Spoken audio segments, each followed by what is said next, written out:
Fala nação previdenciária, sejam bem-vindos ao podcast Prev para Todos. Pessoal, esse podcast foi idealizado para que a gente possa levar conhecimento de qualidade, né, sobre o direito previdenciário para toda a sociedade. Desde o advogado aí já experiente na área do direito previdenciário, então você jovem advogado que está aí iniciando, então quer começar nessa área tão linda e está inseguro, ou então você cidadão que quer saber um pouco mais sobre os seus direitos, fazendo jus ao nosso nome, vamos levar de fato conhecimento aí para todos. Então fique ligadinho nas redes sociais, porque tem muita coisa boa vindo por aí. Ao longo do ano vamos receber diversos convidados, né, nas suas especialidades, trazendo diversos temas. Afinal, sabemos que o direito previdenciário é um tema muito amplo, complexo e que tem muita coisa para se falar, tá certo? Então, para inaugurar e começar com chave de ouro, eu trago aqui para vocês o excelentíssimo doutor juiz federal Cláudio Kittner, ele que compõe hoje a terceira turma recursal da Justiça Federal de Pernambuco e também é diretor do foro aqui da Justiça Federal de Pernambuco. Então, vai ser um debate muito rico, porque podemos falar, né, sobre a instituição Justiça Federal e também um pouco sobre o direito previdenciário em si, que eu acho que todo mundo aí está ansioso para ouvir. Então, doutor Cláudio, seja muito bem-vindo, muito obrigado por ter aceito esse convite. Para mim é uma honra ter o senhor aqui hoje. Doutor Cláudio foi meu professor na pós-graduação e desde então a minha admiração pelo senhor só cresce. Eu tenho admiração por doutor Cláudio, né, tanto como pessoa, né, pelo seu altruísmo, pela sua humanidade e também na sua capacidade técnica. Doutor Cláudio tem lidado aí com o direito previdenciário há muitos anos e isso faz com que ele tenha um conhecimento aí infinito sobre o direito previdenciário. Então, mais uma vez, muito obrigado por ter aceito esse convite. É um prazer ter o senhor aqui conosco hoje. Muito obrigado, doutor João. É um prazer participar desse seu projeto, né? Um projeto que é muito bonito, muito interessante, né? E para mim é uma honra ter sido o primeiro, né? O precursor desse projeto. Eu que venho trabalhando com direito previdenciário realmente há muitos anos, desde 2014, com mais ênfase desde que eu assumi a terceira turma recursal em Pernambuco, né? E a gente julga mais de 80% dos processos são da área previdenciária, né? E então eu tenho trabalhado com direito previdenciário desde então com mais ênfase e desde 2020 eu tenho dado aulas também, né? Então é um prazer poder falar também nesse podcast para interagir e trazer as questões mais atuais sobre a temática, né? E estou aberto aí para a gente ter esse bate-papo. Perfeito, doutor. E aí, para começar, a gente traz aí um tema sobre a instituição Justiça Federal de Pernambuco e também sobre a Justiça Federal no âmbito nacional. A gente vem percebendo que há uma crescente nas questões de processos judiciais contra o INSS. Eu estava dando uma lidinha aí no site do CNJ, né, que é o Conselho Nacional de Justiça, e uma apuração deles de lá viu que no ano 2024 cerca de 2,5 milhões de processos contra o INSS foram protocolados na Justiça Federal. Eu queria saber, doutor, na sua opinião, o que é que tem levado a esse crescimento das demandas judiciais contra o INSS? Primeiramente, a necessidade de concretizar os direitos previdenciários, né? Há uma crescente demanda por direitos previdenciários diante do empobrecimento, de uma forma geral, da população brasileira, né? Então, termina se precisando, se demandando o INSS, né? Para que faça face ao mínimo vital, né? Para garantir uma dignidade da pessoa humana. E diante disso, o INSS não tem tido braço para atender de forma administrativa esses pleitos de benefícios previdenciários, né? Então, como o INSS não tem servidores suficientes, os concursos, e aí abre-se um parêntese, né? Nos últimos 4 anos, 5 anos, não foram feitos concursos suficientes para dar cabo da necessidade crescente de benefícios previdenciários, né? Então, não, por falta de gente, o INSS não tem dado conta. Muito embora, de fato, os advogados previdenciaristas eles tenham sentido um eco, né? Assim, o INSS, no âmbito de suas cortes administrativas, tem até trabalhado bem, né? Pelo menos o que eu ouço no judiciário é que o INSS nos seus órgãos colegiados, né, o Ministério da Previdência Social, ele tem o Conselho de Recursos da Previdência Social, né? Então, esse órgão tem trabalhado de forma razoável. Mas, de uma forma geral, como nem todos os processos chegam às instâncias administrativas recursais, os processos terminam não sendo bem atendidos no âmbito do próprio INSS. E aí só sobra o caminho do judiciário, né? Então, por isso que o judiciário tem sido cada vez mais demandado. E isso repercute nos nossos problemas estruturais, né? E aí eu queria até colocar um adendo, a própria OAB, né, a nível nacional, viu que a área do direito previdenciário, né, a advocacia previdenciária foi a área que mais cresceu aí nos últimos anos. A gente é a terceira maior área do direito, né, de advocacia.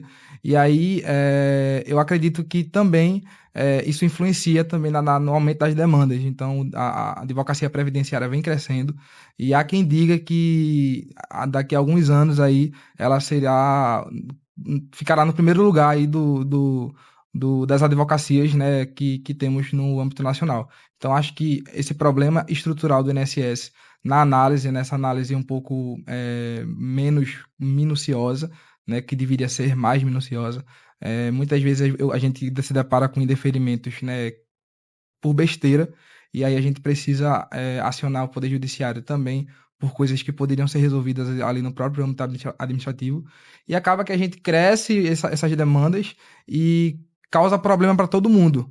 Para o INSS, porque vai ter que ter ali um advogado, né, para que possa defender os interesses do INSS, causa problema para a Justiça Federal, porque vai ter que ter ali servidores também para demandar aqueles processos, enfim, é um efeito dominó. Então a gente precisa ter um pouco de ajustes em diversos setores aí para que a gente não tenha problemas futuros com relação a essa crescente demanda.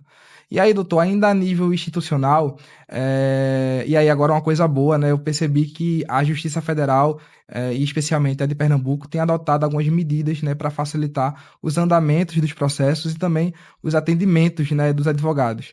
Prova disso é o próprio balcão virtual, que salva vidas. Eu, por exemplo, né, uso muito balcão virtual e, para quem não sabe, é uma forma de a gente conversar com a vara ali que está tramitando o processo, com o servidor, sem ter que ir no local, né, se deslocar do seu escritório até lá o espaço físico da justiça.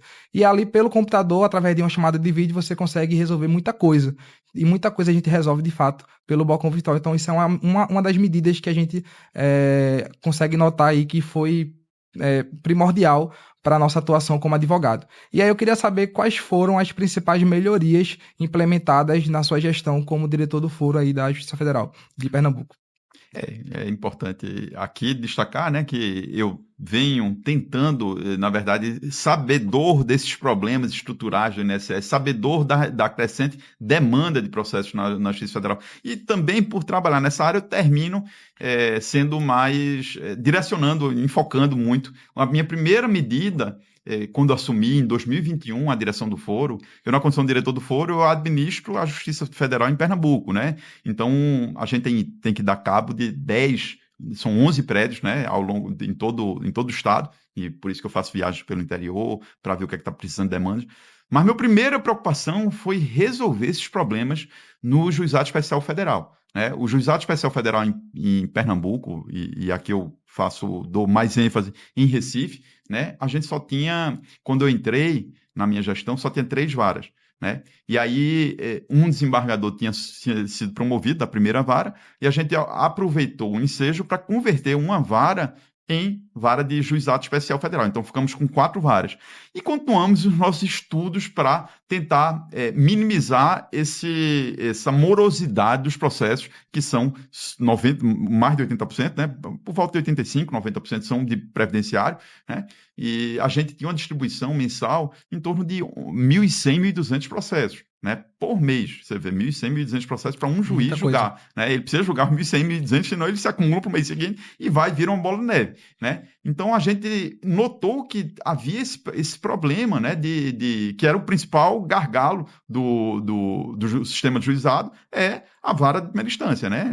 Eu sou julgador de segunda instância, a gente não tem esses problemas com tanta visibilidade como tem no juizado na primeira instância, né? Então a gente começou a fazer estudo e criou uma comissão de equalização visando justamente estudar como a gente poderia ainda melhorar mais o juizado, né? E o que a gente fez, depois de um ano e meio, 2 anos de estudo, a gente conseguiu converter as 2 varas de Jabotão em varas de juizado de Recife, né? E hoje a gente tem 6 varas de juizado em Recife. E por essas medidas que a gente adotou, a gente reduziu a distribuição mensal por vara de 1.100, 1.150 para 750 processos. Hoje a gente tem as unidades de capital de toda a quinta região com menor distribuição. É tudo bem que os advogados, de uma forma geral, continuam reclamando na morosidade do judiciário, mas a gente adotou algumas medidas que, a longo prazo, talvez surtam efeito no sentido de reduzir, atenuar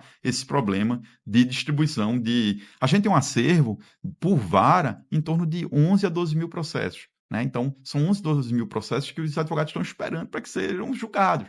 Né? Então, por mais que a distribuição tenha caído mensal, ainda tem um acervo, um acúmulo de processos, mas paulatinamente eu acredito que isso vai melhorar com o tempo, já que a gente tem 6 varas. Né? Por outro lado, a gente também adotou medidas, né? O balcão virtual é uma medida deliberada pelo próprio CNJ, mas a gente implantou e vem surtindo efeito. Tem algumas queixas e, na medida do possível, a gente tenta sanear, né? E sanar esses problemas. Né? Eu criei também a ouvidoria da Justiça Federal em Pernambuco na primeira instância, porque tem ouvidoria no tribunal, né, que é o próprio corregedor que atua, ele é ouvidor, e eu criei também a ouvidoria na primeira instância, né? Então, sempre que o advogado ele sinta que seus processos estão demorando, eles podem ir, tem uma aba no próprio site, logo na entrada, em que ele pode recorrer, e os advogados, sempre que me procuram, eu encaminho para essa ouvidoria para que eles possam, porque realmente essa ouvidoria surte efeito,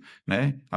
São medidas que... E também temos outras medidas, robôs que são adotados, inteligência artificial a gente tem adotado cada vez com mais frequência. A gente criou o GEF Contas, né? O GEF Contas, que é uma medida que visa facilitar os cálculos dos advogados quando eles ajuizam ações em pretensões de benefícios de um salário mínimo. Né? Então, são medidas que a gente tenta implantar, né? Ao longo dos meus 4 anos, que foram 2 gestões, a gente tentou implantar. Estou terminando agora em março, né? Com muita tristeza, assim, sentimento de realização, mas tristeza por estar deixando, né?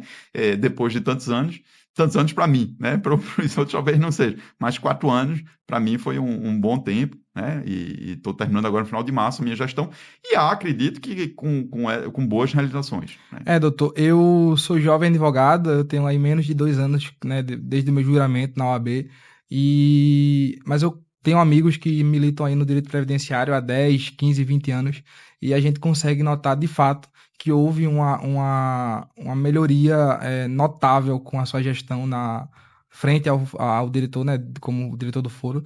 E aí eu até escuto falar que antigamente era muito pior, né? Assim, hoje a gente enfrenta problemas e a gente sabe que esses problemas não são culpa do senhor, claro.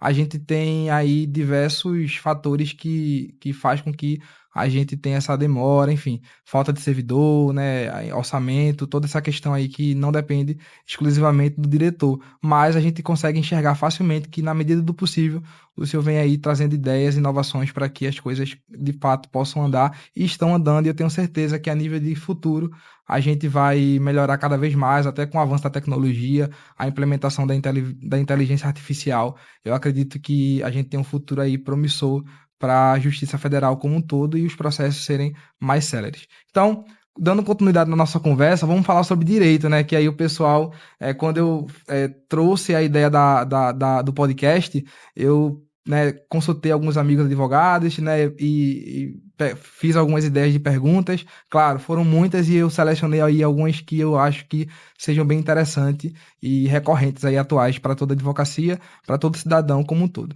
E aí, para começar a falar de direito previdenciário em si, eu queria trazer agora um tema bem polêmico, né, que é a data de início de incapacidade.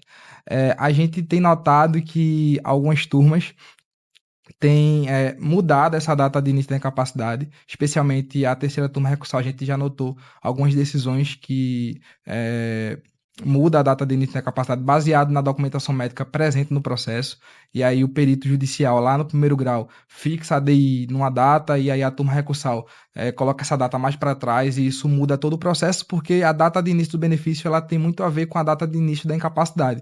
E eu queria saber em quais situações os juízes têm desconsiderado essa data e adotado um marco anterior, certo? Com base na documentação médica apresentada nos autos. quais são os critérios utilizados nessa reanálise da data de início da incapacidade?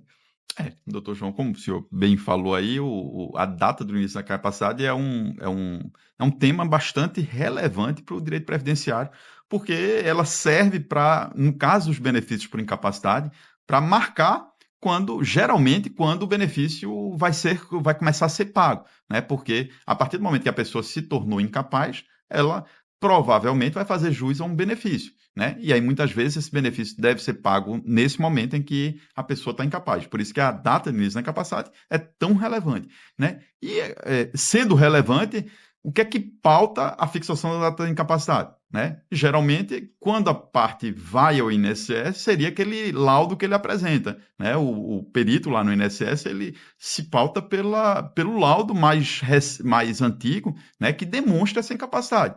E aí o perito seguia por isso, né? Mas quando vai para o judiciário, aí a coisa muda um pouco de cenário, né? Por quê? Porque a gente tem um perito judicial em que ele, enfim, ele tem outros critérios, né? Ele tem critérios pessoais, né, dele próprio, tem os critérios em relação à visão que ele tem naquele momento em que ele está na consulta, né? E a gente termina, isso é uma tendência natural, a gente como julgador, a gente é leigo em matéria médica, né? A gente termina como é o perito judicial, ele é o perito de confiança do juiz, a gente se guia muito pelo resultado da perícia, né? Então, digamos assim, 60 a 70% dos laudos judiciais, quando eles são claros, são objetivos, estão pautados nos elementos médicos apresentados, a gente termina se guiando por ele porque a gente não tem conhecimento médico especializado. Mas em que casos, que aí é um valor residual daí, digamos, 20 a 30%, que a gente realmente modifica esse dado da início da incapacidade a despeito do perito concluir que é incapaz. Primeiro, quando a gente sente que o perito ele não está sendo muito seguro, né? Ele conclui com base na falta de elementos, não tem firmeza na sua conclusão. Essa é uma primeira situação e que a gente se convence que não adianta a gente converter em diligência, que vai ser infrutífero, né? Não vai gerar frutos se a gente converter em diligência para ouvir o perito, né? Então, nesses casos iniciais, são os casos de falta de segurança do perito e que a gente tenha outros elementos médicos, laudos particulares, claros, né? Transparentes, não só um, né? Alguns laudos que apontam no sentido contrário ao que o perito falou, né? Então, nesses casos que o laudo particular, eles são muito claros, né? A gente termina retroagindo a DI, né? O que vai impactar nos efeitos financeiros do benefício, né? Se essa DI é, inclusive, anterior à data de entrada do requerimento, o benefício vai ser pago desde a entrada do requerimento, né? Então, é muito importante você poder retroagir essa DI para ter impacto também nos efeitos financeiros. Outros casos? A parte vinha recebendo um benefício, né? Vinha recebendo benefício, teve aquele benefício cessado, foi ao judiciário, o perito concluiu no mesmo sentido de que aquela incapacidade existe relativa à mesma doença anterior, né? Se não se tratar de uma doença intermitente, porque se você tem problema de, por exemplo, ortopédico, lordose, né, escoliose, problemas que vão e voltam, são intermitentes, se o perito fixou uma data para frente, a gente não tem como retroagir, mesmo que ele tenha recebido um benefício anterior. Mas se não se trata de uma situação de intermitência, aí a gente pode retroagir, né? Porque presume que se a pessoa estava incapaz há 6 meses, um ano, pela mesma doença, ela deve estar incapaz pela mesma doença, se não se trata de uma doença com sintomas intermitentes, né? Então, nessas situações, a gente também afasta a conclusão médica, né? Mas só reforçando que, geralmente, a gente seguia pela conclusão médica, né? Digamos que um percentual pequeno, de 20 a 30%, a gente afasta, porque a gente não tem informação médica suficiente para desconsiderar a conclusão médica, né? Perfeito. Só para a gente fechar esse tema, eu queria trazer duas observações. É, eu falei para o senhor que eu tinha acesso a algumas decisões da terceira turma recursal que né, retroagiu a ADI aí, e basicamente corrobora com o que o senhor fala, né? A gente teve um caso em que a ADI foi fixada numa determinada data e a fundamentação do perito foi que o laudo mais antigo apresentado pelo autor, no caso, foi daquela data ali, por isso que ele fixou a ADI naquela data. Só que aí no próprio laudo pericial, o perito junta laudos mais antigos do que aquele que ele fixou. E aí, laudos com a mesma patologia. E aí, quando foi, né, motivo de recurso e chegou na turma recursal, a turma recursal retroagiu a EDI porque, de fato, existia ali elementos, né, probatórios, no caso, laudos particulares com a mesma patologia antigos, antes da ADI fixada pelo perito, que provavam que o autor ali, hora recorrente, já tinha essa incapacidade lá no passado, antes da DR. Então, pessoal, isso é muito importante porque, como o doutor bem explicou, se a DI ela é fixada após DR, os efeitos financeiros não contam da DR, né? Vai começar ali a depender da decisão ou da data do ajuizamento, da citação, enfim, perde-se muito tempo. E outra coisa que eu queria trazer, e até uma pergunta, doutor, com relação à patologia em si. Imaginemos que é uma criança, né, que com 10 anos, e ela é diagnosticada com, por exemplo, autismo, né, o F84, e só aos 10 anos a mãe foi lá e fez o requerimento. Aliás, na verdade, ela fez o requerimento quando ele tinha 5 anos, por exemplo, e aí só aos 10 anos ela procurou um advogado. E aí o advogado entrou com ação na Justiça Federal e o perito fixou a data de início da incapacidade aos 10 anos, porque ela levou um laudo de quando ele tinha 10 anos. Mas a gente sabe que o autismo é uma doença que a criança nasce com ela. Então, a incapacidade, pelo menos no meu entendimento, ela vem aí desde o nascimento e é o que a gente vem notando nos laudos periciais de crianças com autismo. Nesse caso, pela natureza da patologia, é possível também retroagir a DI? No caso de autismo, é uma situação que realmente não há uma. O autismo, ele, pelo pouco conhecimento médico que eu tenho, ele não se agrava, né? Não há uma progressão. O autismo, a pessoa nasce com autismo, ela pode ser reabilitada, né? Se fizer alguns trabalhos, né? Direcionados, Terapias? terapias. Então, me parece que realmente você pode retroagir. O problema só do autismo em relação a benefícios por incapacidade previdenciários, né, é a questão da pré-existência. Né? Se você já Mas aí, no caso, vamos falar de assistencial. se for um benefício assistencial, realmente, aí eu acho que deve retroagir desde a DR, né? Desde a DR, porque quando a pessoa faz o requerimento administrativo portador de autismo, ou autismo já em condições, porque nem todo autismo vai possibilitar o recebimento do benefício, né? Mas se for autismo de, por exemplo, grau 2, grau 3, né? A pessoa realmente compromete a renda do grupo familiar, né? Porque precisa de uma atenção mais do que especial, mais do que o normal para a faixa etária, ou então mais velha, né? Então, a meu ver, você não tem como postergar a DI, né? A DI é contemporânea ao nascimento da criança. A criança já nasce com autismo e o que ela pode fazer é uma reabilitação. Ela pode atenuar os efeitos, mas não agravar o quadro. Né? Ou ser curado, no caso, Ser né? curado, não tem. Não tem cura e, por outro lado, não há agravamento. Ele pode ser o que vai acontecer pode melhorar o quadro, mas não piorar. Se ele não vai se agravar, significa que se ele está incapaz hoje, ele estava incapaz anteriormente. Ele tinha impedimento no longo prazo anteriormente. Então, Perfeito. É interessante que no podcast a gente aprende bastante e era um tema também que eu tinha como dúvida. Mas enfim, vamos seguir aí e falar sobre agora a sustentação oral.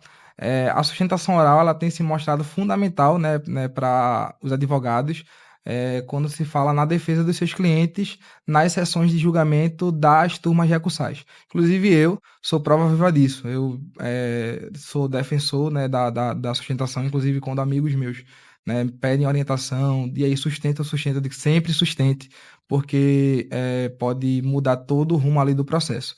E aí, doutor, eu queria saber, na sua visão, qual é a real importância dessa ferramenta no convencimento dos julgadores. E o senhor poderia trazer algum caso aqui, um exemplo, sem citar nomes, claro, mas em que a sustentação oral foi decisiva para mudar o desfecho ali do processo. Pode ser até um caso em que o senhor foi relator, enfim, só para a gente ter a ideia da importância da sustentação oral na sessão de julgamento da turma recursal. a sustentação oral é um é uma ferramenta que está ao dispor dos advogados, que é facultativo, né? O advogado ele pode requerer a sustentação oral, né, de um determinado prazo, né, para ir lá na tribuna e expor seus argumentos durante 5 minutos, né? Em todas as sessões, todas não, né? Porque algumas sessões a gente faz virtual. Mas mesmo nas sessões virtuais, se o advogado quiser, ele faz um requerimento virtual, significa que a sessão não vai ser online, né? Não vai ter um vídeo e nem vai ser presencial. Essas sessões virtuais que a gente faz, né? Por exemplo, teve segunda-feira a sessão virtual. A gente faz pelo próprio sistema, né? Cada um lança seu voto e pode impugnar. Nessas sessões virtuais, realmente não tem sustentação oral. Mas o advogado querendo, ele pode pedir sustentação oral nesses processos que estão na sessão virtual e eles são retirados de pauta para ir para a sessão presencial. E como eu falo nas minhas aulas de pós-previdenciário, né? Eu falei, inclusive, na Isso. que a gente... e eu já fiz cursos, eu já ministrei cursos sobre sustentação oral. Essa ferramenta é extremamente útil, né? Eu até aqui abro um parênteses para falar do Dr. João Davi. Ele fez a sustentação oral, a primeira vez que a gente teve contato, eu acho que foi no final do ano Agora passado, foi, né? faz pouco tempo. E realmente ele se sobressaiu, se expõe muito as ideias, muito claras, né? Ele, além de ter sido um excelente aluno na nossa pós, né? Ele se mostrou muito hábil com a palavra, né? Apesar de ser muito jovem, né? Na verdade, é até bom ser jovem, começar jovem, porque há uma perspectiva de você tem uma mente mais aberta, né? Quando você é jovem e começa a advocacia mais aberta, né? Desde jovem, faz sustentação oral, você é capaz de tirar seus vícios, né? De olhar na tela, verificar o que é que falou errado, corrigir esses vícios. Porque eu estou falando isso porque tem advogados muito mais antigos que o senhor, né? Com anos de vivência, e que expõem as ideias com muito menos clareza que o senhor, né? O senhor falou de forma muito clara, muito objetiva. O advogado, ele quando vai na tribuna, ele não está ali para ensinar o juiz. Né? Isso é o que eu sempre falo em aula de direito, desde a graduação, que eu também sou professor de graduação em processo civil, já dei aula de processo civil.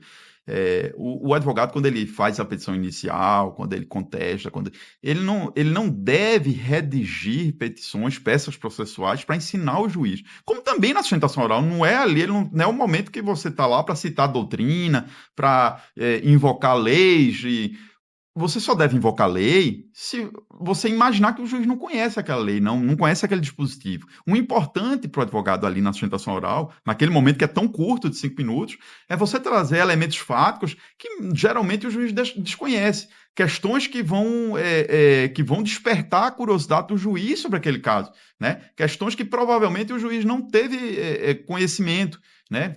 Como também eu acho relevante você despachar antes com o juiz, se for o caso. Né? Tem juiz que não gosta, né? Mas eu sou um daqueles que gosta desse contato com o advogado. Né? Para ouvir, o despacho auricular é mais importante que o despacho escrito. Né? Você conversar com o advogado, né? Ouvir na tribuna é muito importante. E aí a gente termina, muitas vezes, sendo convencido. Eu digo que de 40% a 50% dos casos, talvez eu seja mais otimista, mas uns 30% a 40% dos casos que o advogado faz sustentação oral, a gente termina mudando alguma coisa no nosso julgamento. Às vezes até para manter o voto, mas reforçando nossos argumentos. Mas muitas vezes a gente muda realmente na tribuna. Né? Eu sou um julgador que eu fico muito atento ao que o advogado fala. Né? Muitas vezes a gente está julgando, preparando o despacho ali, né? Durante a sustentação oral, mas a gente vai escutando e vai refazendo nosso convencimento, ou reforçando o que a gente tem, né? Retificando ali. Ratificando, né? Ou ratificando, ou a gente vai confirmar o que a gente já pensava, né? E aí traz novos argumentos, ou retifica, né? Corrige e termina seguindo o caminho do julgamento favorável, né? E aí, são muitos casos, né? A gente julga em torno de 300 por semana, né?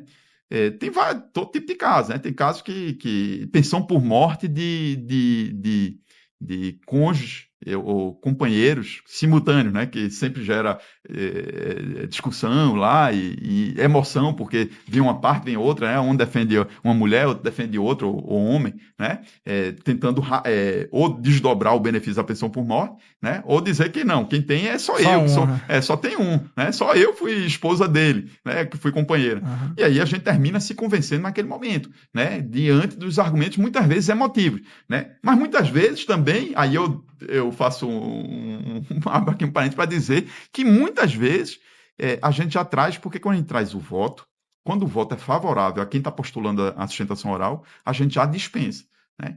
E algumas vezes a gente traz voto favorável e o advogado fica Aí, tão emocionado na hora que começa a falar sobre o caso, né? Não, eu quero falar só aqui, não sei o quê.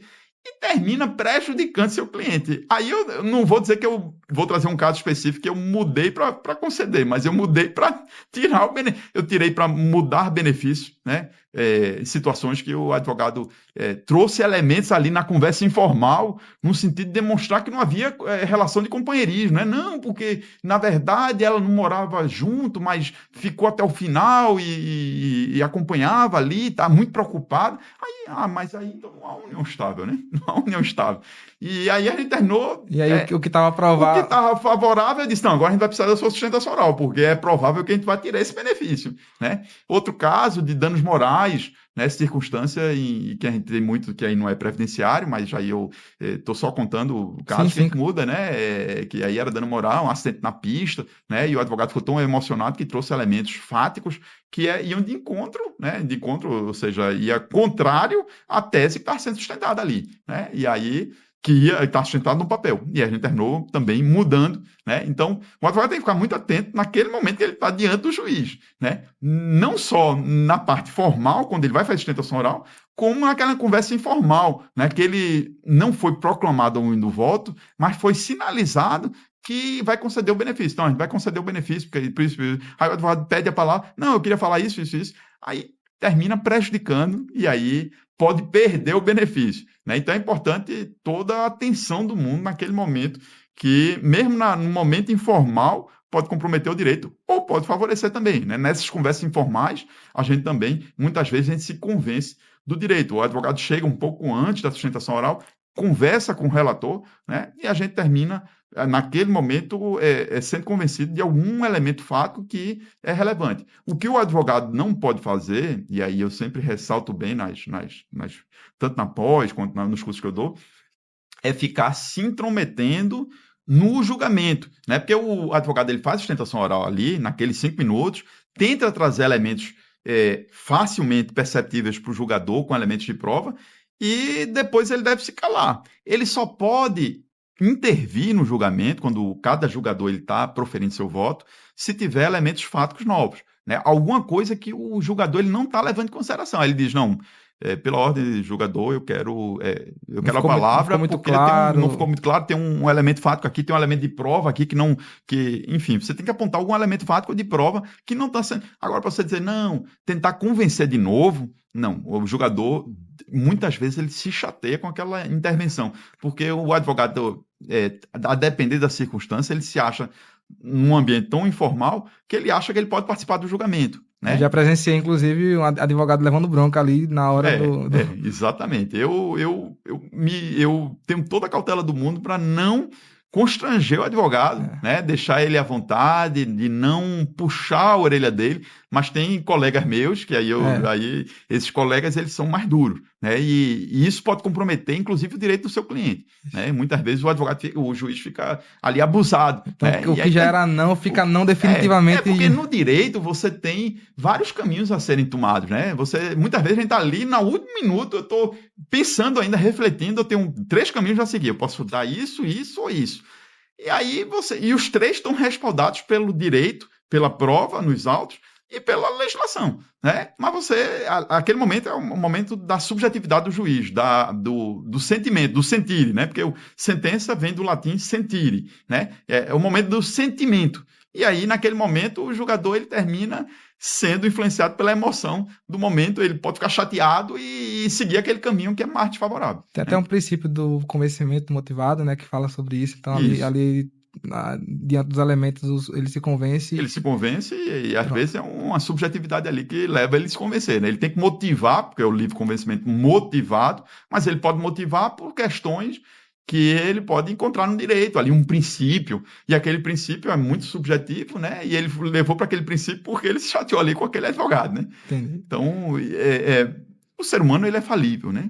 E o julgador ele não é super-homem, né? Ele não é, apesar de muitos na brincadeira É, dizerem que os juízes querem ser ser Deus, Deus. né? Eles não são deuses, Tem eles são essa. humanos, ele tem sentimentos e naquele momento ele pode ser influenciado por uma circunstância momentânea e seguir um caminho que é desfavorável ao cliente só por conta do advogado que criou uma situação lá de chateação do juiz.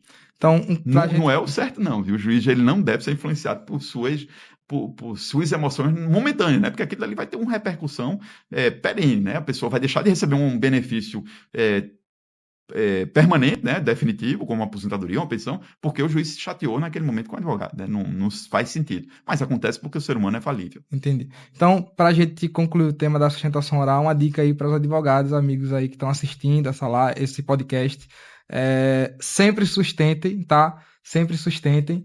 E quando a sua sustentação for dispensada, porque o voto foi, né, favorável, diga 2 palavras: muito obrigado e tchau. Porque a gente viu aí que tudo pode acontecer. Então, se você já ganhou ali o seu benefício, se seu recurso foi provido, não tem mais o que fazer, só agradecer e se retirar ali do plenário, né, da tribuna. Então, doutor, sigamos para o próximo assunto. Eu acho que é um dos assuntos mais pedidos aqui hoje, que é o BPC Loas, tá?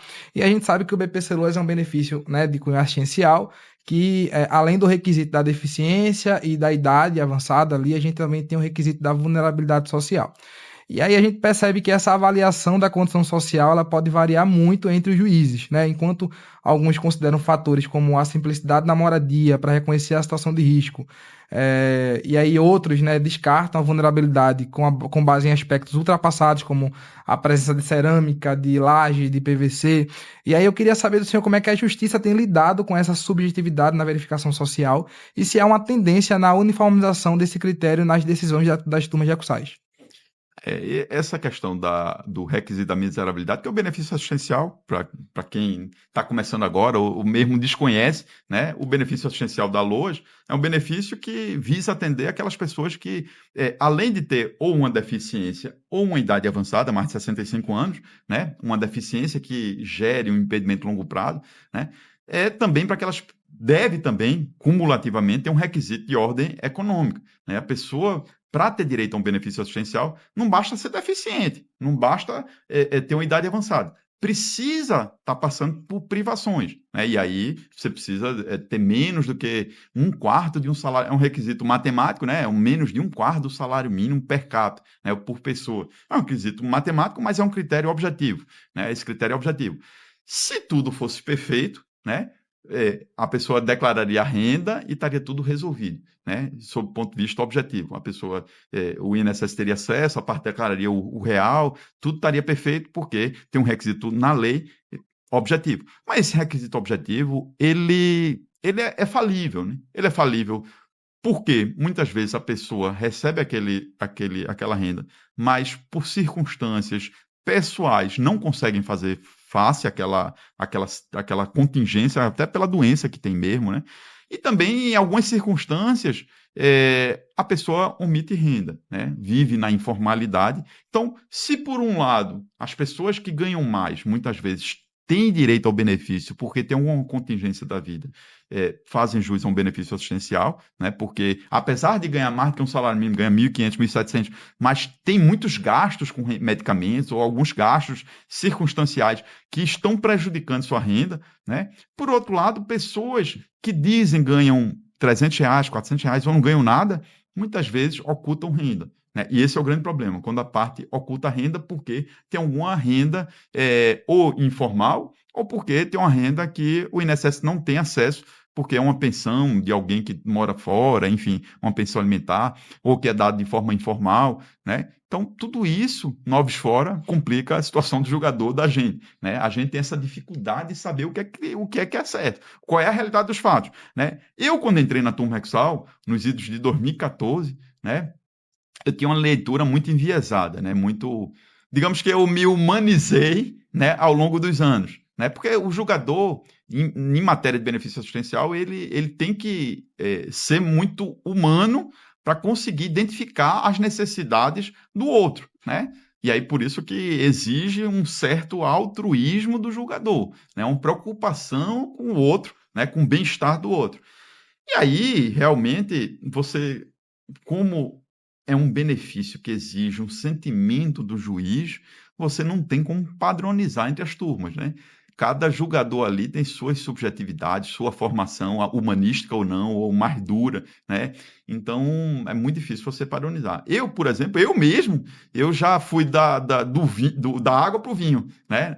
Da água para o vinho para o advogado, do vinho para a água para o INSS, né? Porque eu era muito rigoroso lá nos idos de 2014, 2015, com os requisitos, sobretudo o requisito econômico. Quando eu via realmente que eu ia contar os eletrodomésticos que tinha na casa, ia ver se tinha uma televisão de tela Mais com polegadas. mais polegadas. Ah, tem televisão de 50 polegadas aqui, não tem como a pessoa receber só essa renda daqui, né? Tem Ou um então se micro-ondas ali. micro-ondas, eu contava se tinha um micro-ondas, um ar-condicionado, havia um celular na casa, depende do celular, se o celular for um Apple, aí eu não.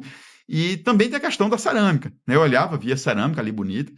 Hoje eu sou muito mais flexível, né? Eu dificilmente, se o requisito objetivo estiver ali claro, e se tratar de uma pessoa realmente doente, que já é difícil enquadrar no impedimento de longo prazo, né? Então, se uma pessoa está com impedimento de longo prazo, não tem nenhuma renda declarada, né?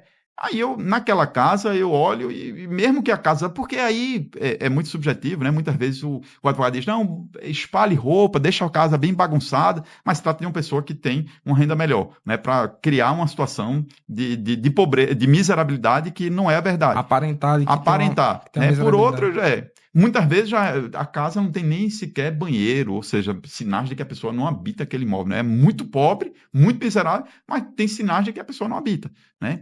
Então, isso aí vai muito pela subjetividade. Mas eu tenho, como regra, por exemplo, quando tem uma sentença favorável na primeira instância, que os juízes são mais rigorosos nesse critério da miserabilidade. Se o INSS só recorre em relação à miserabilidade, eu digo, olhe, para minha assessoria, né, que me ajuda na realização, na produção dos meus votos. Eu digo, olhe, se chegar com concessão de benefício, o INSS só recorrer do ponto de vista da miserabilidade, só se houver algum indicativo de algum tipo de fraude que é alegado pelo INSS, senão a gente vai manter, né? Porque o que eu sinto é que os juízes no primeiro grau eles são muito mais duros do que minha visão da realidade socioeconômica brasileira, né? Então, eu tendo a manter. Se ele concedeu, eu mantenho, né? Se o recurso é só do ponto de vista da miserabilidade. Essa é uma tendência da terceira turma, porque doutor Joaquim, que é meu colega lá, também tem a mesma visão minha, né? Doutora Ivana, ela às vezes segue, às vezes não segue, mas como a gente já tem uma maioria, a gente termina fechando a questão, né? Então, a terceira turma ela tem essa linha, né? Essa linha, mas sob o aspecto da miserabilidade, ser bastante flexível na aferição do requisito, né? E tentar ver a realidade da sociedade brasileira, né? Porque a gente tem que ver a realidade do Nordeste brasileiro, né? O Nordeste brasileiro é muito mais pobre do que Sul-Sudeste. E historicamente o Sul e o Sudeste têm deferido mais benefícios do que a gente, né? A gente tem sido mais rigoroso do que o Sul e o Sudeste, né? Que é muito mais rico. E Eu por que lembro, a gente termina concentrando, direcionando o orçamento de benefício assistencial para o Sul e Sudeste que não precisa desse benefício, né? Então a gente tem que ser e eu lembro que o senhor falou exatamente isso na aula lá na pós-graduação. Parece que tá tô repetindo aí a aula. repetindo. Tô me sentindo aí lá na sala de aula e o senhor falou exatamente sobre isso, sobre, né, levar em consideração até o local que a gente tá, né? O jogador tá ali no Nordeste, um estado, né? Uma região pobre Pobre. e que precisa também ser levado em conta. E aí, só para a gente concluir esse assunto, eu tenho até um caso bem interessante, né? Que, aliás, um caso só não, vários casos nesse sentido de pessoas que pediram ali o benefício assistencial na via judicial, e aí na ocasião da verificação social foi constatado uma casa um pouco mais organizada, apesar da pessoa ter um impedimento de longo prazo, e aí na vida passada, né, dela, ela conseguia trabalhar e conseguia ter uma fonte de renda, e por esse motivo ela pôde construir a casa, pôde colocar uma cerâmica, um PVC, arrumar o banheiro, ou então a casa é alugada e ela não tem culpa pela casa ser organizada, né, ter cerâmica, enfim. E aí muitas vezes isso é desconsiderado. E aí a gente tem que levar para a turma recursal e sustentar nesse sentido de que se há uma organização, né, da estrutura da casa, essa organização ou ela é do passado, quando a pessoa tinha condições financeiras para isso, ou então é porque a casa é alugada, a pessoa alugou daquele jeito, ela não poderia modificar e deixar a casa mais desarrumada. Então, a gente usa muito isso como argumento, caso, claro, quando se trata disso, né? E aí, como o senhor falou, e eu acredito que esse podcast vai chegar a diversas pessoas, inclusive magistrados, então que possamos ter essa visão mais humana quando se trata da análise do BPC, né, ao deficiente, ao idoso, para análise do requisito socioeconômico e levar em conta toda essa questão da miserabilidade de fato que tem que existir. Né? Eu já vi decisões aí que a gente, bem polêmicas, né, que desconsiderou fatos e aí a gente precisa, a gente não, né, a advocacia como um todo precisa lutar por isso nas turmas recursais. E ainda bem que temos pessoas como o senhor aí que tem essa visão mais humana e tende a entender o lado do segurado ali hipossuficiente. Então, sigamos aí para o próximo tema, né? E aí a gente volta ali lá no início, quando a gente fala sobre a instituição, né, da Justiça Federal de Pernambuco, e a gente sabe que no passado o processo ele demorava muito mais, né? E hoje, apesar do senhor ter falado das melhorias, né, da criação de novas varas de juizado, né, a 29ª, a 30ª vara, né? E aí, ainda assim, a gente encontra uma morosidade nos processos judiciais. O senhor falou que diminuiu a quantidade de protocolos aí por vara, né, mensal, mas temos ainda uma demora e isso precisa ser colocado em pauta, porque muitas vezes é um benefício para uma pessoa que está ali, né, com uma doença muito grave, precisa daquele valor para se manter, para comprar sua medicação. E eu queria saber do senhor se existe aí alguma iniciativa, algum projeto a nível de futuro para que possamos reduzir esse tempo de processo, otimizar o andamento processual na Justiça Federal de Pernambuco. Como eu falei, a gente adotou essa medida de equalização, ela foi implementada, de fato, a gente começou há 2 anos, né? Paulatinamente, essas duas varas passaram a assumir a distribuição do juizado, né? Aumentando a distribuição até que, a partir de julho do ano passado, é que a distribuição foi equânime, né? Então, naquele momento, se tornou equânime, né? E a gente espera que esse efeito decorrente dessa equalização, da ampliação da quantidade de varas julgando os processos previdenciários, seja experimentado, seja sentido ao longo dos anos, né? Mas a gente tem adotado medidas visando melhorar o atendimento jurisdicional, visando reduzir o tempo de processamento dos feitos. Que a gente reconhece, eu mesmo, como eu sou jurisdicionado também, né? Apesar de ser julgador, a gente tem demandas judiciais, eu entro com ações pedindo benefícios, não benefícios previdenciários, mas benefícios das minhas vantagens, né? Do estatutário, né? Eu peço uma gratificação, peço não sei o quê. Ou até um dano material, moral que você sofre. Isso. Eu já litiguei contra a Caixa Econômica Federal, né? Já fiz pleito em relação a isso. E realmente, eu, como qualquer jurisdicionado, eu enfrento também esse duração longa do processo, né? Essa duração extensa, a gente fica pensando, não, vai entrar com aquela ação, vai demorar 1 ano para ser julgado, né? Até julgar depois o INSS não, no caso a União vai recorrer, ou a Caixa Econômica vai recorrer, né? Realmente isso é uma angústia que traz, não só para o advogado, né? Como também para o jurisdicionado, aquele que fica incomodando o advogado, né? E a gente tem adotado medidas, além dessa medida de equalizar, de aumentar a quantidade de julgadores e de vários que estão julgando, né? A gente também tem adotado recentemente, né, nos últimos 1 ano e meio, 1 ano e meio, a gente tem feito mutirões, né? Mutirões, a gente tem pago horas extras, né? Isso é algo excepcional, porque deve justificar, e a gente justifica pela morosidade. A gente paga hora extra e os nossos servidores eles estão trabalhando dias de sábado, né? Dias de sábado, claro que eles recebem um extra, né? Eu autorizo o pagamento, mando para o tribunal homologa o que eu pedi, né? E a gente tem atendido os pleitos, inclusive, semana passada eu deferi um novo mutirão, né? Pessoal, eu sou prova viva disso, tá?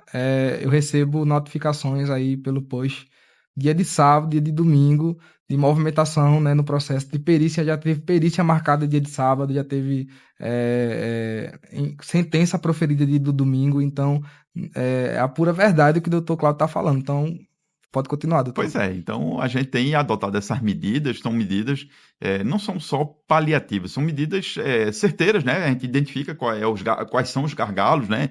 Na perícia, principalmente na triagem, né? Muitos processos lá concentrados na triagem, e aí faz um mutirão, e esse mutirão não são só os servidores da vara que está participando do mutirão, que participam do mutirão, né? São servidores de outras varas que se voluntariam porque vão receber, né? E aí tem um estímulo financeiro razoável, e aí eles se candidatam e trabalham dia de sábado, mas recebem uma compensação financeira por isso, né? Então é muito estimulante do ponto de vista financeiro, e por outro lado, é um benefício que tem trazido para o andamento dos processos judiciais, né? E por outro lado também a gente propôs já ano passado, e está bem encaminhado nesse sentido, ampliação do número de varas federais, né? A gente propôs que fossem criadas 4 varas federais, já foram aprovadas pelo Tribunal Regional Federal, né? E o Tribunal Regional Federal já está encaminhando para o STJ, e o STJ vai propor a lei que vai ampliar não só as 4 daqui de Pernambuco, né, mas outras. E essas 4, no meu indicativo lá, nesses estudos, eu indiquei que fossem para o juizado. Então, se hoje a gente começou com 3, lá em 2021, quando eu comecei a minha gestão, eram 3. Logo em seguida, houve a promoção de um juiz para desembargador, a gente pegou aquela vara civil, que era a primeira vara civil, a gente converteu em juizado. Depois, a gente, com estudos novamente, a gente fez a comissão de equalização e chegou à conclusão que precisava converter mais 2, as de Jaboatão. Então, a gente hoje tem 6 varas, eram 3. E a gente propôs mais 4. Né? Então, no final das contas, se vierem essas 4, vão ficar 10 varas julgando. E aí o número de processos distribuídos por vara vai cair para 400, 500 processos, que é o quantitativo que a gente julga lá em Goiânia, em Palmares, em Caruaru, né? Que é uma realidade que é bastante factível, né? E aí eu acho que vai resolver esse problema que vocês sentem, que eu sinto também como jurisdicionado, né? Que é a morosidade do judiciário. Perfeito. Eu acho que até como eu falei, com o avanço tecnológico e a AI cada vez mais forte, a inteligência artificial, eu acredito que a tendência aí, é uma opinião minha, a tendência é que no futuro a própria justiça, né, como órgão, possa implementar cada vez mais nos sistemas a IA.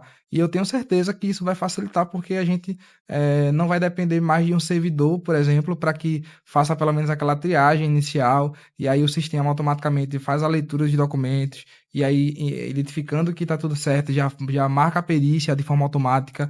E aí eu acho que a utilização da inteligência artificial, ela é de grande valia para que a gente possa também combater essa morosidade. Então, acho que nos próximos anos aí, anotem o dia de hoje, vamos ter grandes inovações aí no Poder Judiciário, e isso vai ser resolvido, tenho certeza, doutor. Então, concluímos esse tema, vamos aí para o penúltimo, que vai falar sobre o calo que está na advocacia, no jurisdicionado, enfim, que é a demora na implantação do benefício por parte do INSS. E aí eu costumo dizer o seguinte, quando eu ligo para o meu cliente, né, que sai a sentença dele ali procedente, ou então acordam que reformou a sentença, eu ligo para ele o seguinte, ó, eu tenho duas notícias, uma boa e uma ruim. Aí diga a boa, eu disse, a boa é que seu benefício foi aprovado, a sentença saiu, foi procedente e seu benefício foi concedido. A ruim é que vai esperar aí de 4 a 5 meses para o INSS cumprir a decisão judicial. Então a gente está tendo um grande problema com relação ao INSS cumprir de fato a decisão judicial. Então tem um caso aí de novembro, a sentença foi proferida e até agora o INSS não cumpriu, não implantou. E aí eu queria saber como é que o Poder Judiciário pode, né, de forma ativa, combater essa morosidade, né, e fazer com que o INSS possa de fato cumprir, né, em tempo hábil essas decisões judiciais e combater de fato essa demora na implantação. Particularmente, eu não tinha conhecimento, apesar de ser julgador de segunda instância, de ter contato com os processos previdenciários e mandar implantar benefícios quando ele dá o voto favorável, não havia nenhuma queixa para mim em petições relativas à demora do INSS implantar os benefícios depois que a gente concede, né? Porque a gente concede, manda pagar os atrasados e tem que implantar o benefício que a pessoa começar a receber, né? E não havia queixa.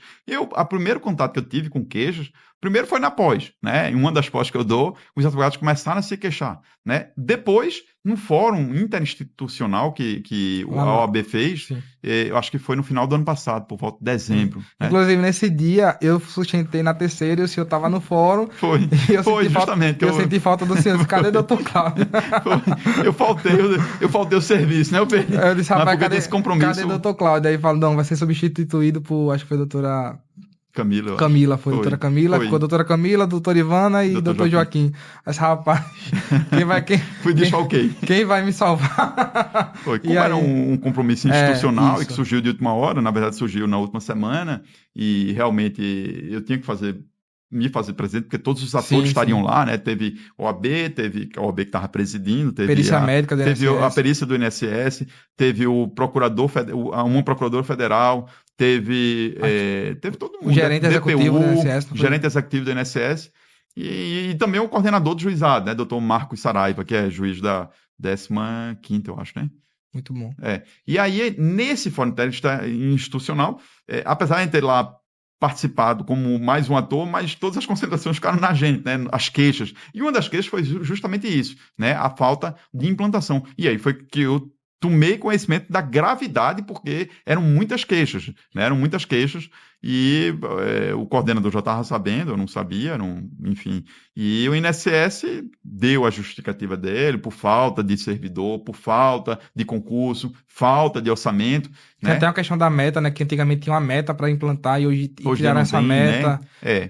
O que Aliás, uma bonificação, é, né? Para cada é. implantação. E na semana passada, o vice-presidente agora que assumiu da Comissão de Seguridade Social teve lá comigo, juntamente com a presidente da APREV, né, que também é membro da OAB, que eu acho que ela, não sei qual é o cargo que ela ocupa.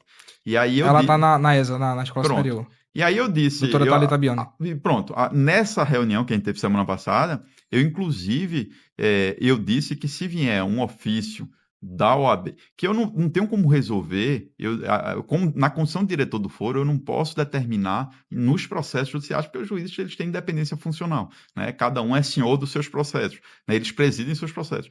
Mas, institucionalmente, a gente poderia tentar resolver isso, né? Se fosse principalmente provocado por uma instituição. E aí eu pedi para que a OAB me mandasse uma provocação nesse sentido, institucionalmente, dizendo que está vendo isso, que a gente vai marcar uma reunião ainda durante minha gestão. Eu prometi, inclusive eu escolhi já a data, né, lá naquele momento da nossa reunião semana passada, e disse que a gente faria uma reunião com o INSS, com a Procuradoria do INSS, né, para a gente adotar uma postura mais enfática, mais incisiva em relação a isso. Eu, nos meus processos, quando acontece isso, e aí é um entendimento particular meu, eu aplico a multa, né, as trente, né, que a gente chama as trente, que é a multa diária, para coagir o INSS a implantar, sob pena de pagar essa multa, mas essa multa é simbólica, né? Porque o julgador lá na ponta, na execução, ele pode reduzir aquela multa, né? Então o INSS fica 10 meses, 12 meses sem pagar, e o INSS tem conhecimento disso, e o julgador, na hora da execução, quando vai executar a multa, reduz, e aí ele nem sente aquela dor, né? Aquela dor de ter que pagar. É.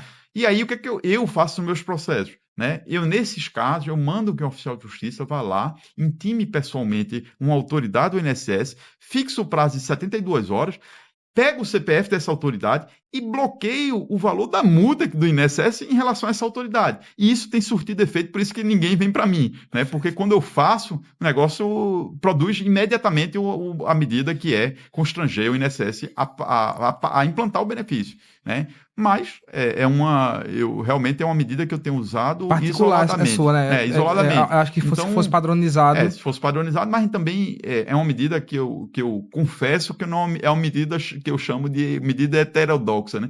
É discutível se legalmente ela está respaldada, mas não dá tempo da AGU defender o INSS, né? É mais fácil para o INSS cumprir aquela decisão, que é o que a gente é objetivo, do que Discutir combatê-la, discuti-la se é por mandado legal de ou não. segurança, se é legal ou não. E aí, por isso que ela surte efeito. Porque como é uma medida legítima, no sentido de apenas coagir a autoridade, cumprir o que ela deve cumprir, Até porque o INSS já tá cometendo uma e ilegalidade já está ali. cometendo ilegalidade, ela não leva isso a instantes e termina cumprindo. Mas já é uma medida que eu confesso que é heterodoxa, que talvez, se todos decidissem dessa forma, estaria um problema, né? Então, ela talvez não seja a solução dos problemas, né? É a solução dos meus problemas, dos meus processos.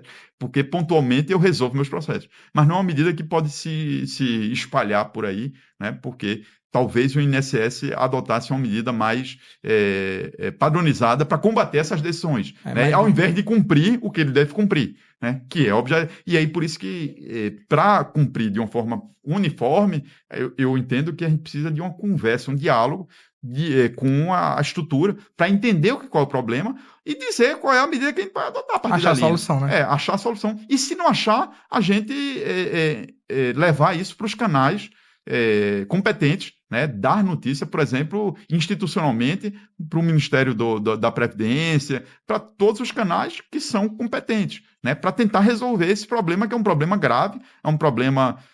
Não adianta ganhar e não levar, né? Não Isso. ganhar e não levar. E enfraquece o judiciário Ainda como mais instituição, quando né? o autor ali, o jurisdicionado, está passando por uma doença grave, como falou o senhor, e está necessitando urgentemente daquele Pois é. benefício.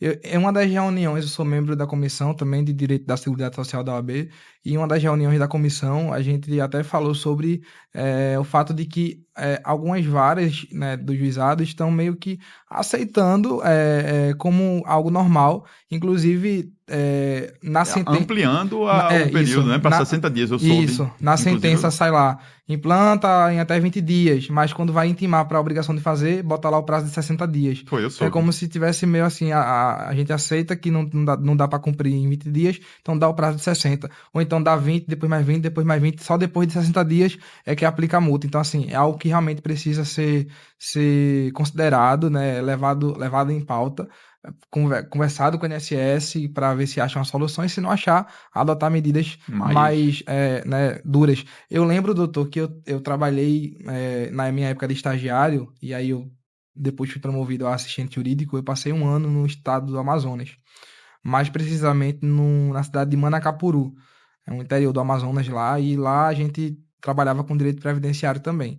E aí eu lembro que em uma dessas situações a gente passou por algo parecido, e eu tinha lá na vara de Manacapuru, tinha um juiz que era bem parecido com o senhor, e aí quando o INSS não cumpriu, a gente peticionou informando o descumprimento da obrigação de fazer, e ele foi muito engraçado que ele determinou a condução coercitiva do gerente da APS responsável pela manutenção do benefício, para que ele fosse no prédio da justiça justificar porque ainda não implantou.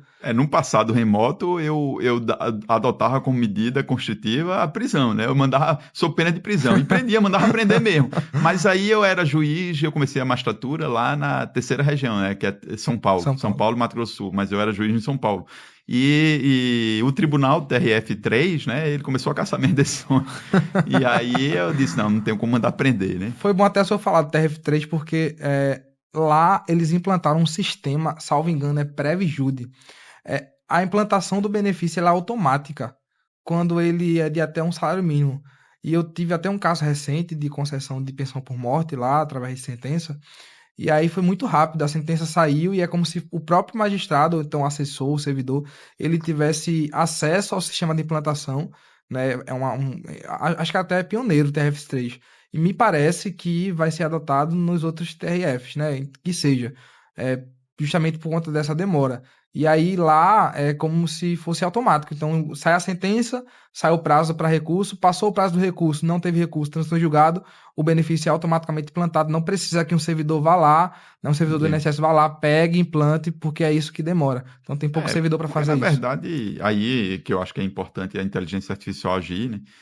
Isso tudo pode ser feito pela máquina, né? Se a Interessantíssimo. gente dá uma decisão, o INSS tem conhecimento, os sistemas eles podem se comunicar, Não né? teve Podem se recurso, conversar. Não há recurso, automaticamente a máquina pode ir lá implantar, né? começar a pagar o benefício para ela. Isso é um das ferramentas que a inteligência artificial pode fazer, né? Pode trabalhar bem tranquilamente e resolver esse problema. Não precisa de mais servidor, né? Basta, e por isso que essa desculpa do INSS que está sem servidor, que não fez concurso, talvez não se justifique. Na verdade, ela não está avançando do ponto de vista da inteligência artificial para resolver esse problema do segurado.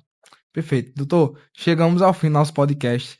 Não temos mais assunto de direito, de instituição, mas eu queria concluir essa temática da gente e eu queria pedir ao senhor, né, que o senhor desse uma dica aí para os jovens advogados que estão pensando em iniciar a carreira no direito previdenciário, então que já iniciaram, estão aí no comecinho e sonham em atuar na Justiça Federal. Eu queria que o senhor pudesse dar alguma dica para que eles construam uma carreira sólida e bem-sucedida aí na advocacia previdenciária.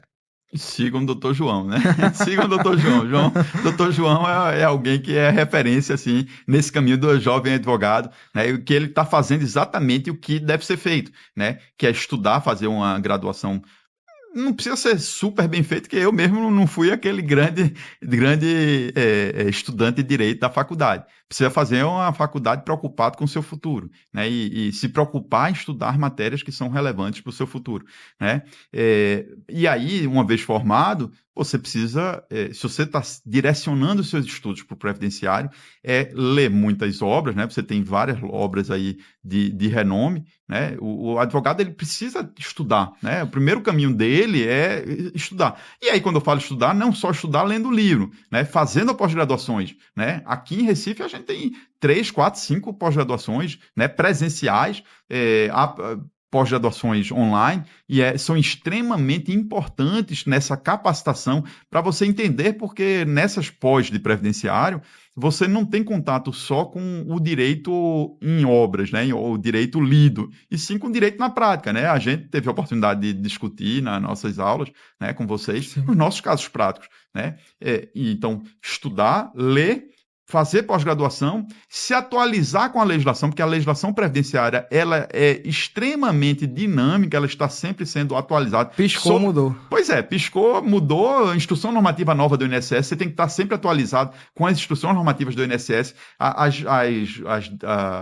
os normativos do INSS, não só a instrução normativa, né, mas os normativos de uma forma geral do INSS tem que estar sempre atualizado com esses normativos, né, porque o INSS ele não vive só, o direito previdenciário ele não vive só de lei, né, não vive só da lei 8.212, que é a lei de custeio, 8.213, que é a lei de benefícios, não é só isso, né, e não só a Constituição, né, os artigos da Constituição que tratam da... Você tem um cabedal de normativos que tratam do direito previdenciário e o advogado, o jovem advogado, ele tem que ficar se atualizando, né? Tem que ficar atento à mudança de jurisprudência, tentar se cadastrar nesses push para ficar pegando os precedentes da TNU, né? A TNU, ontem mesmo eu recebi novos precedentes, novos decisões em representativo de controvérsia. Isso é extremamente importante. O advogado o jovem advogado que está atento a isso, ele está anos luz à Isso. frente daqueles que Teve até o estão. caso do seminarista, né? Eu vi Foi do também. seminarista, né? Teve casos ali que até negócio de auxílio acidente que eu até passei para alguns colegas, né? Que eu fiquei surpreso. É. Algumas decisões que são surpreendentes, mas você tem que estar atento, porque a TNU ela está sempre mudando o entendimento, apesar de ser um órgão de uniformização, a composição dela é fluida, né? São membros que estão sendo sempre renovados.